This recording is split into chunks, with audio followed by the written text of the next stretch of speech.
नाज़रीन किराम अस्सलाम वालेकुम वरहमतुल्लाह। आज 13 फरवरी है। बहुत अहम जानकारी आप लोगों तक पहुंचाने के लिए हाजिर हुआ हूं। कल 14 फरवरी को यूपी के अंदर दूसरे चरण की वोटिंग होने जा रही है। कुछ लोगों के सवाल आ रहे थे कि दूसरे चरण की वोटिंग में मजलिस इत्तेहादुल मुस्लिमीन के कितने प्रत्याशी हैं। तो आपको बता देता हूं 19 प्रत्याशी मजलिस इत्तेहादुल मुस्लिमीन के दूसरे चरण के अंदर होंगे। किन किन जगहों से होंगे वो भी आपको बता देता हूं। ये लिस्ट ऑल इंडिया मजलिस इत्तेहादुल मुस्लिमीन की तरफ से और खास तौर से जनाब शौकत साहब जो मजलिस यूपी के सदर हैं उनकी तरफ से जारी की गई है, जिसमें 19 उम्मीदवारों के नाम लिखे गए हैं जो 14 फरवरी को जिनको आप वोट कर सकते हैं। सहारनपुर की 3 सीटों पर नकुड़, ये सहारनपुर की विधानसभा है, सहारनपुर देहात विधानसभा और सहारनपुर की देवबंद विधानसभा जहां से मौलाना उमैर मदनी हैं। तो आप लोगों को सोच समझकर अपनी वोट का इस्तेमाल करना होगा, क्योंकि ये मौका फिर 5 साल बाद आएगा।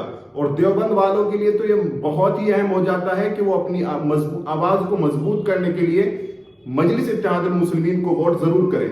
वहीं जो बिजनौर जिला है, बिजनौर जिले की 4 सीटों पर नगीना, बरहापुर, बिजनौर और चांदपुर से 4 उम्मीदवार मजलिस इत्तेहादुल मुस्लिमीन के होंगे।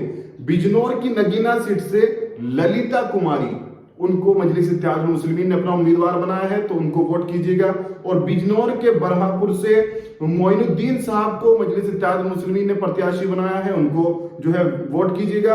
और बिजनौर यानी नगर सीट से एडवोकेट मुनीर बैग साहब को उम्मीदवार बनाया गया है, उनको वोट कीजिएगा। बिजनौर की चांदपुर सीट से यासिर अरफात साहब को मजलिस इत्तेहादुल मुस्लिमीन का उम्मीदवार बनाया गया है।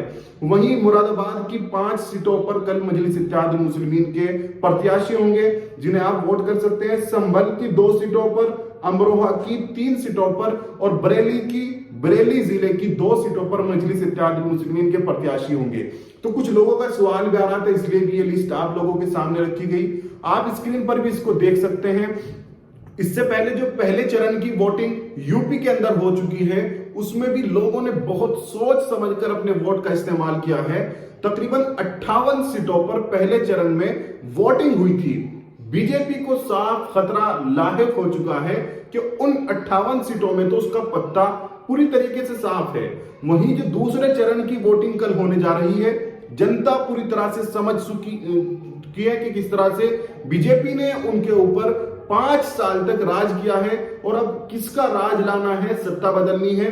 तो कल दूसरे चरण में भी आप लोग बहुत ही समझदारी के साथ अपने वोट का इस्तेमाल कीजिए। 5 साल तक ये मौका वरना फिर आपके हाथ नहीं लगने वाला है। अभी भी वक्त है, इसीलिए आपके पास ये लिस्ट भेजी गई है। अब आप लोग जहां पर भी मजबूत उम्मीदवार हो, मजबूत कैंडिडेट हो, उसको जमकर वोट कीजिएगा। जो आपकी आवाज मजबूती के साथ विधानसभा के अंदर उठा सकता हो, तो जमकर वोट कीजिएगा। आप बहुत समझदार हैं, कौन लोग आपकी आवाज उठा सकते हैं असेंबली के अंदर, आप बिल्कुल समझते हैं।